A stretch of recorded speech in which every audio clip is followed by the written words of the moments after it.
आप सब? उम्मीद करती हूँ आप सभी अच्छे होंगे। आज की वीडियो में हम कॉमन कोल्ड के बारे में जानेंगे। तो मेरा नाम डॉक्टर शीतल रानी है और मैं एक होम्योपैथी डॉक्टर हूँ। अगर आप मेरे चैनल पर पहली बार मेरी वीडियो देख रहे हैं तो मेरी वीडियो को लाइक, मेरे चैनल को सब्सक्राइब और साथ में बेल आइकन बटन दिया गया है, उसको दबाना मत भूलें। दोस्तों, अब हम डिस्कस करते हैं कॉमन कोल्ड के बारे में। कॉमन कोल्ड क्यों होता है? जनरली ये एक वायरल इन्फेक्शन की वजह से होता है। दूसरा नाम इसका फ्लू होता है। फ्लू के नाम से भी हम इसको जानते हैं। अपर जो ट्रैक्ट होता है हमारी बॉडी का, उसको अफेक्ट करता है। उसमें जैसे नोज हो गया, थ्रोट हो गया, लैरिंग्स हो गया, जनरली ये इसको अफेक्ट करता हुआ चलता है। ये इसमें वायरस कौन कौन सा पाया जाता है, चलिए हम देखते हैं। इसमें rhino virus, corona virus, adeno virus, इसकी वजह से हमें कॉमन कोल्ड। अब हम नजर डालते हैं ये क्यों फैलता है। जब हम किसी इन्फेक्टेड पर्सन के कांटेक्ट में आते हैं या फिर जैसे एयर ड्रॉपलेट्स होती है, छोटी छोटी जो बूंदे होती हैं नाक से जो डिस्चार्ज होता है, किसी को जैसे जुकाम सर्दी खांसी हो रखा है और हम उसके पास भी बैठ जाते हैं तो उसको देखा जाता है ठंडियों में ठंडी हवा चलने से, बार बार मौसम चेंज होने की वजह से, और जैसे बारिश हो रही है, बारिश में भीग जाने की वजह से या कुछ ठंडी चीज खाने की वजह से, पसीनों में पानी पीने की वजह से जनरली जुकाम हो जाता है। ये जनरली देखा जाता है बच्चों में, बूढ़ों में जल्दी अफेक्ट करता है। ये क्यों होता है? क्योंकि उनका जो इम्यून सिस्टम है वो काफी लो हो जाता है। लो इम्यून सिस्टम की वजह से जनरली बच्चे और बूढ़े वो ज्यादा अफेक्टेड हो जाते हैं। दोस्तों, अब हम इसके लक्षण के बारे में बात करते हैं। इसके क्या क्या लक्षण होते हैं। सबसे पहले तो कॉमन कोल्ड की जो शुरुआत होती है वो छींक से शुरुआत होती है। में छींकें आना शुरू होती है, उसके बाद नाक बहना शुरू होता है, गले में दर्द होना शुरू होता है। अगर हम देखते हैं तो बच्चों का या फिर बड़ों का, जिसको भी ये जनरली अफेक्ट होता है, तो अंदर से जो उसकी म्यूकस मेम्ब्रेन है वो रेड हो जाती है, लाल कलर की हो जाती है, लाल कलर की दिखने लगती है। उनका जो नाक है, नाक बंद होना शुरू हो जाता है, गले में दर्द होना शुरू हो जाता है। कई बार देखा जाता है कि सिर दर्द भी होने लग जाता है, हमारे पूरे शरीर में दर्द होने लग जाता है। और जनरली देखा जाता है जिनकी लो इम्यूनिटी होती है, बच्चों में, बूढ़ों में, उनको फीवर भी आ सकता है।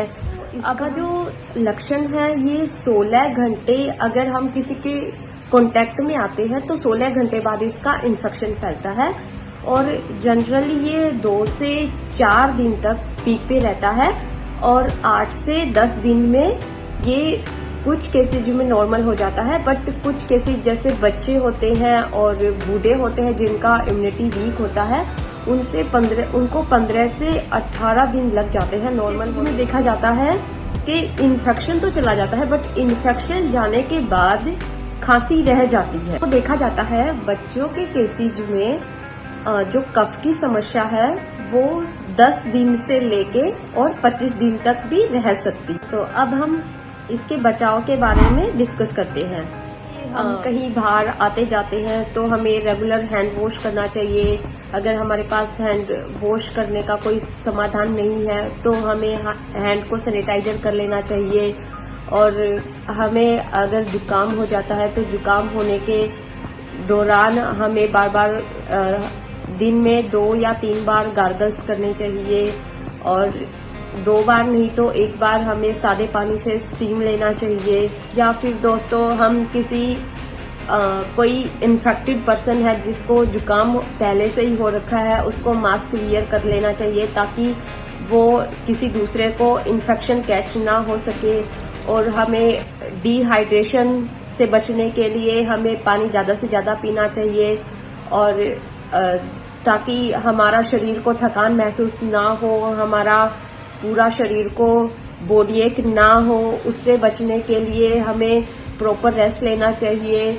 अगर नींद की प्रॉब्लम हो रही है तो हमें प्रॉपर स्लीप लेना चाहिए। अब हम डिस्कस करते हैं कुछ होम्योपैथी मेडिसिन के बारे में। इसका सबसे पहली जो दवा है वो है एकोनाइट। एकोनाइट अगर मौसम चेंज होने की वजह से, सर्दियों में ठंडी हवा चलने की वजह से बार बार जुकाम हो रहा है, आपका नाक बंद हो रहा है, तो हम एकोनाइट 30 में मेडिसिन ले सकते हैं। इसको दिन में 2 से 3 बार लीजिए, 3 से 4 दिन के लिए कंटिन्यू कीजिए।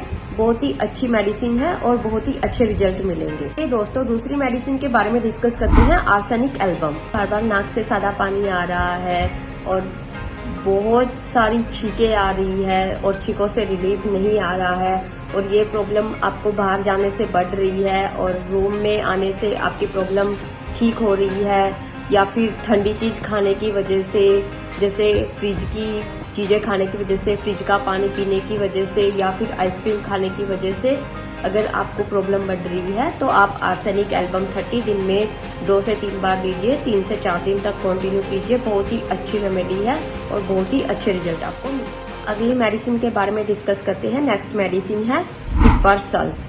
हिपर सल्फ अगर ठंडियों में अगर आपको परेशानी हो रही है, ठंडियों में अगर आपका नाक बार बार ब्लॉकेज हो रहा है और आपके नाक से गाढ़ा अगर डिस्चार्ज हो रहा है, येलो और ग्रीन कलर का अगर आपका डिस्चार्ज हो रहा है, या फिर जैसे आपको बदबू आ रही है, बार बार आपको ठंड लग जाती है, ठंडी लगने के साथ साथ अगर आपको फीवर ज्वर आ रहा है, तो आप हिपर सल्फ 30 दिन में 2 बार लीजिए, 2 से 3 दिन तक कंटिन्यू कीजिए। बहुत ही अच्छी रेमेडी है और बहुत ही अच्छे रिजल्ट आपको मिलेंगे। नेक्स्ट रेमेडी है काली बाई।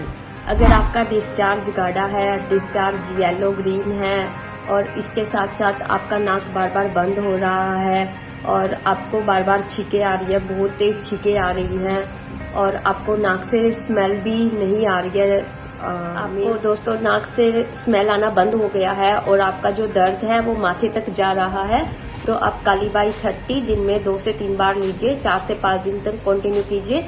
बहुत ही अच्छी रेमेडी है, बहुत ही अच्छे रिजल्ट आपको मिलेंगे। नेक्स्ट रेमेडी है रस्टॉक्स। रस्टॉक्स अगर मौसम चेंज होने की वजह से, बारिश में भीग जाने की वजह से या भीगे हुए कपड़े पहनने की वजह से बार बार मौसम चेंज हो रहा है, मौसम चेंज होने की वजह से अगर आपको प्रॉब्लम बढ़ रही है, छींकें आ रही है, बार बार अगर आपको पतला डिस्चार्ज हो रहा है नाक से, तो आप रस्टॉक्स 30 दिन में 2 से 3 बार कंटिन्यू कीजिए, 2 से 3 दिन तक। बहुत ही अच्छी रेमेडी है, बहुत ही अच्छे रिजल्ट्स मिलेंगे। ये इन्फॉर्मेशन आपको पसंद आई होगी। अगर आपको पसंद आई हो और चैनल पर पहली बार मेरी वीडियो देख रहे हैं तो वीडियो को लाइक, शेयर एंड चैनल को सब्सक्राइब और साथ में बेल आइकन दिया गया है, उसको दबाना मत भूलें। यही नॉलेजेबल होम्योपैथी से रिलेटेड वीडियो आपके लिए जरूर लेके आती रहूंगी। Thanks for watching.